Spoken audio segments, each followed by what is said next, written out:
This video is part of a longer 4-part series on the 4 paths to higher consciousness according to George Gurdjieff. The fourth and final way, as explained by Gurdjieff, is called the fourth way because it differs from the earlier 3. Unlike the way of the fakir, which focuses on the body, or the way of the monk, which focuses on the emotions, or the way of the yogi, which focuses on intellectual meditative practices, the fourth way was a combination of these 3 that enabled the spiritual practitioner to practice a spiritual discipline while remaining an active participant in ordinary society. The way of the fakir, the way of the monk, the way of the yogi all require an intense amount of dedication and effort on the part of the practitioner.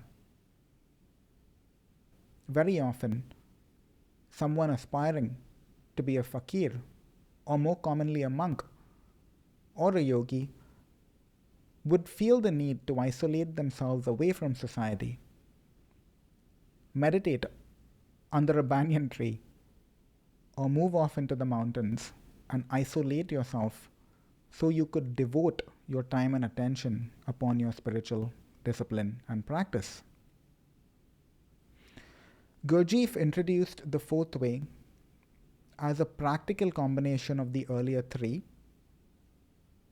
particularly aimed at Westerners, that enables them to practice a spiritual discipline while remaining an active part of society.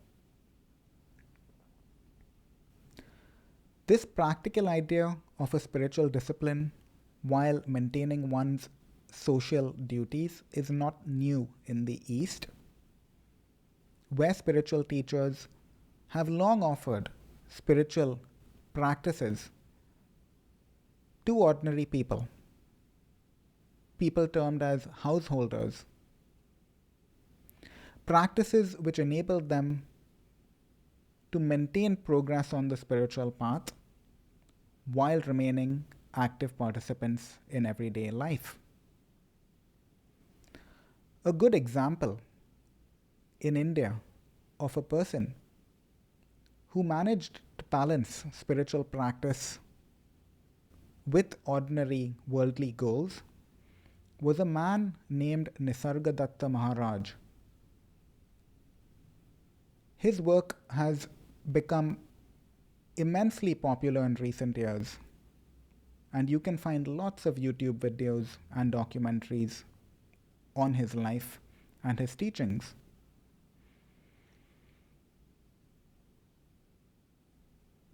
For the fourth way of Gurdjieff, schools currently exist in the West as well as in the East. And for anyone who's interested in the fourth way, we live in a time where there's lots of knowledge available online. I hope you found this video useful and practical. If you have an interest in such subjects, consider following me because I do plan on saying more. I wish you well on your journey.